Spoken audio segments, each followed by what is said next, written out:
Hiya, hiya, it's Joey Reynolds with that much needed voice. And I don't know how to tell you this, but I'm going to have to practice it. I'm still around doing this, and I'm going to be doing it until somebody pays attention.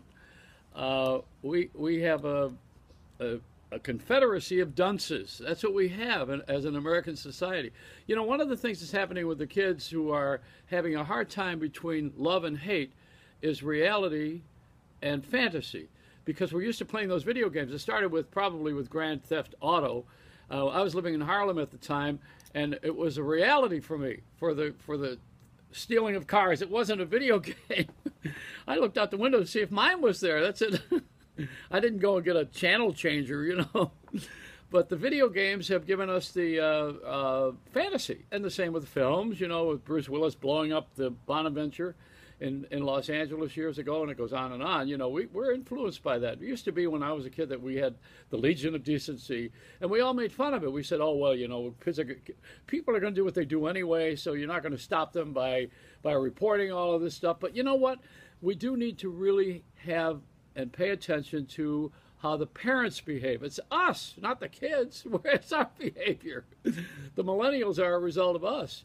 And we're the ones that paid for all those student loans, too, which they should have paid for themselves. But, hey, that's a whole other deal. And Imus, he quit, you know. But Imus was a guy who was very favored by Clinton, if you recall. And now Jon Stewart is friends with Obama on the way out the door. These guys are the place where presidential hopefuls go because they want to reach the younger people and get the younger vote. They know that the older people think.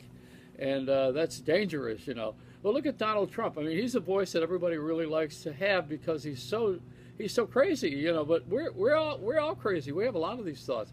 The fact that he went to the border in a Uber, that didn't happen, but it should have. But you know, you got Trump, who is a Trump card that in the election. Love that expression. You know, he's an amazing example of someone who's got the finger, gives the world the finger because he got money. We had a mayor like that, Mayor Bloomberg in New York, who was able to win the third term when it was not allowed because he had enough money to buy his way in. And you know what? He changed things. He put bike lanes in the city, screwed everything up. But, you know, he was an amazing guy who just did what he wanted to do because he had enough money to do it. The point is that if you have enough money, you can do anything you want to do. That's the whole deal. Or unless you get killed. Then, I mean, then everything's off. The game is over. But you know, we want to be able to have these people who have these ideas.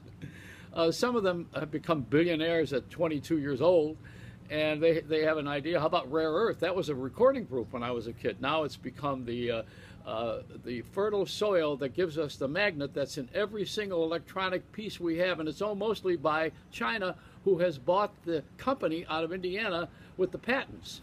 Now, you know, because China is an incorporation. Our country, you could be in business and hate the government. You could be in government and hate business. We still get along. In China, you can't hate each other. You got to go through the government. They own everything. It's China Inc., China Incorporated. So these are a few thoughts. I want to put them out there because I am that voice that you need to hear that's not on the newscast. Because the newscast is the end result of what happened. Mine is the canary in the coal mine. You know, I'm the guy that's saying, hey, wait a minute, you know, you better be careful because this is what's going to happen. I become the John the Baptist of the media, as it were. Not proudly. I'm just saying it that, you know, I mean, I leave that up to Joel Osteen, who's a good public speaker, and he's gathered thousands of people. He does better than AC/DC and some of the concerts I've attended, including the Rolling Stones.